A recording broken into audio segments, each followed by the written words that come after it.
What's up everyone, JayzTwoCents here, and I built the smallest PC I have ever built. Not just in the history of my channel, but the history of me ever building PCs. This is the Loki Ghost S1 case. I did a video on this. You guys can go and check it out, learn a little bit more about this case. It's really neat the way it pulls apart and you can get to all sides of the build, and then you put the case back together around it. But it has got some pretty powerful parts in there. We're gonna talk about why I built this. We'll talk about performance and acoustics. But before we do that, we've got to pay some bills.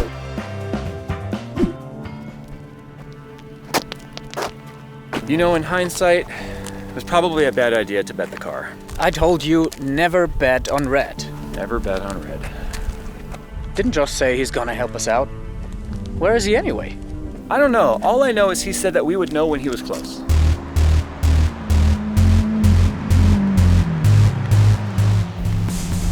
How are we supposed to fit in this? I have actually an idea. We can do like... It's a V12, yeah, it's a nice car. I'm sure that's what you're saying right now. No, it can't be quiet. Dude, I got you covered. Everything he needs in the trunk. Jay, front of the car. Right. What the heck am I supposed to do with a Meshify C Mini? Dude, it's like the Meshify C Mini. You know what stuff you can fit in there? You'll get it figured out.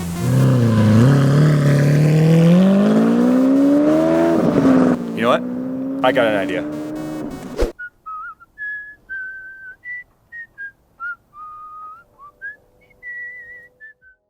Now the Loki Ghost S1 can be as small as 7.1 liters, if that tells you just how tiny it is. Now it's a little bit bigger than that because I had the top hat on here, and obviously we water cooled this, although with an AIO. Now I know I promised you guys a custom water cooled version of this.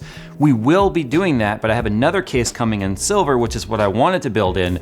And so once they're ready and we receive that, then I will be doing a custom cooled loop, or a custom rigid tubing loop, whatever I decide to do. I don't know, we'll figure it out. But before we talk about anything else with this version, why don't we go ahead and see the build, which obviously is everybody's favorite part.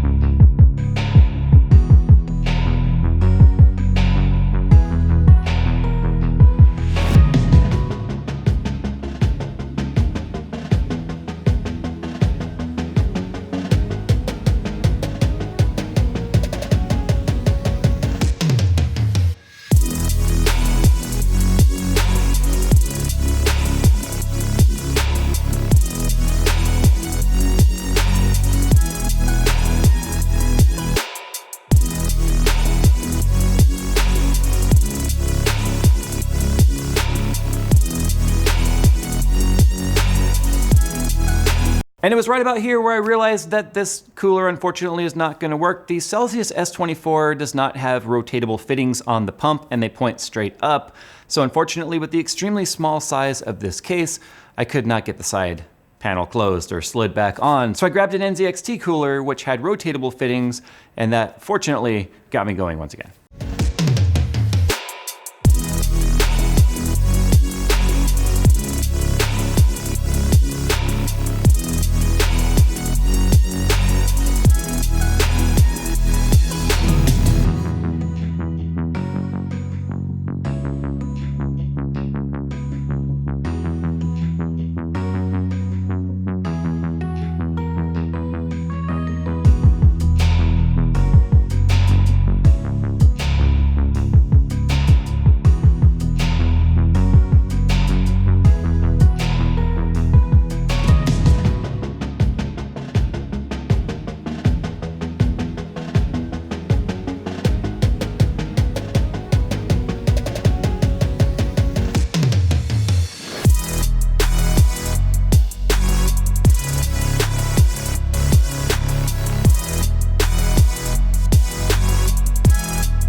Now, two major components changed on this build from start to finish. Obviously the cooler, which we already talked about, but I had to take out the 1080 Ti and put in a 1080 because I used a 500 watt Silverstone gold rated SFX power supply, which unfortunately was not enough to keep the 1080 Ti running even at stock speeds. I was getting hard shutdowns because of too much power draw, and unfortunately, it just wasn't enough. Some games would crash, some wouldn't. So perfect example of why you need to test your stability with various games and testing suites, because just one benchmark is never gonna give you the whole story.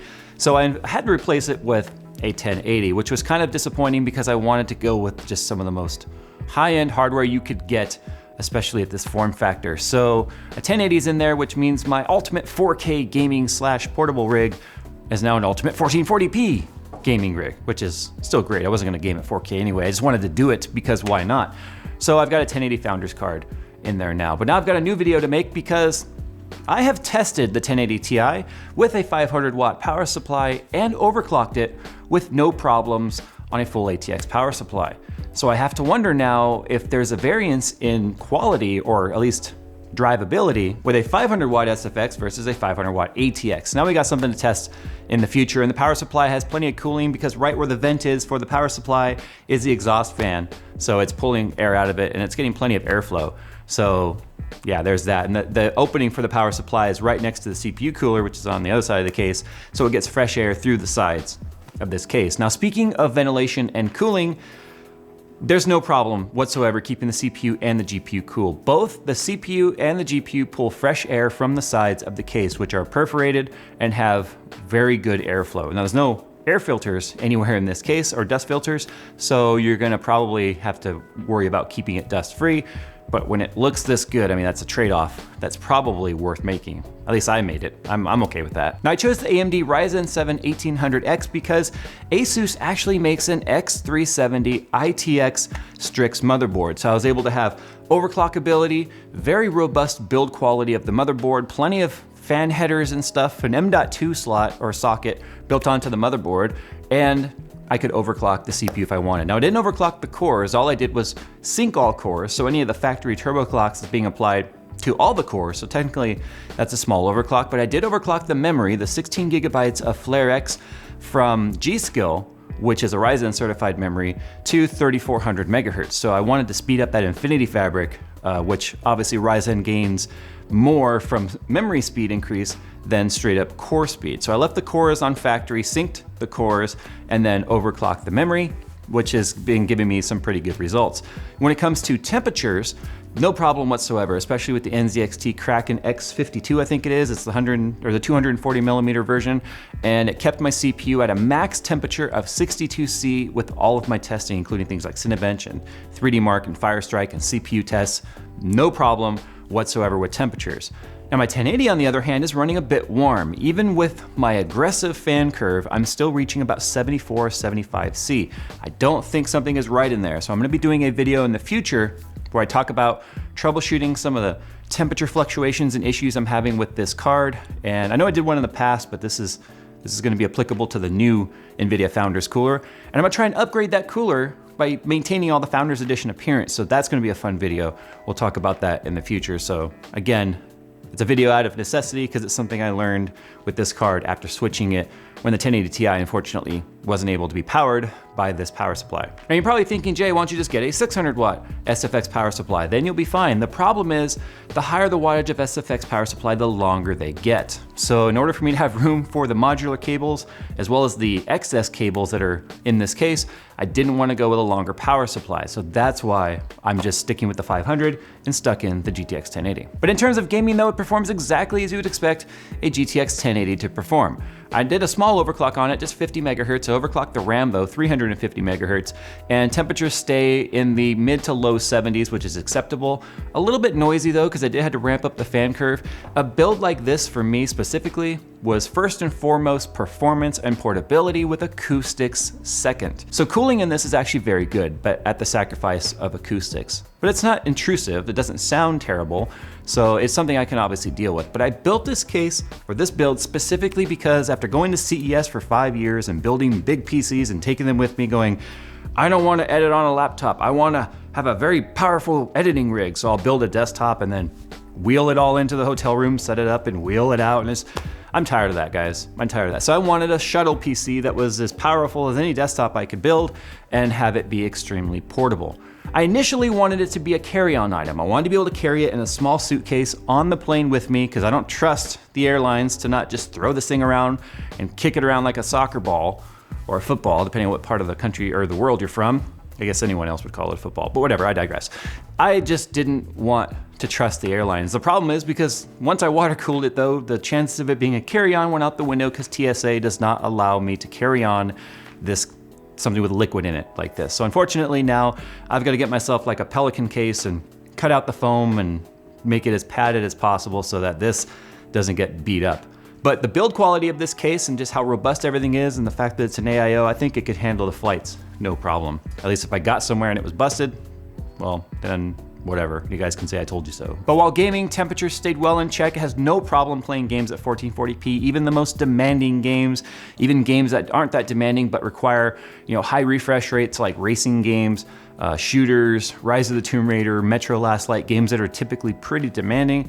No problems whatsoever. This computer takes it, chews it up, spits it out, and asks for more, which is exactly what I wanted. Anyway, guys, I'm gonna go. Thanks for watching. If you have any suggestions on future content you'd like to see, make sure you guys sound off in the comments below or hit me up on Twitter. I'm at JayzTwoCents.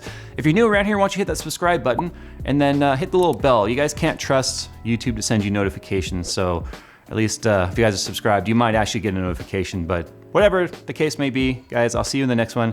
Thanks for watching.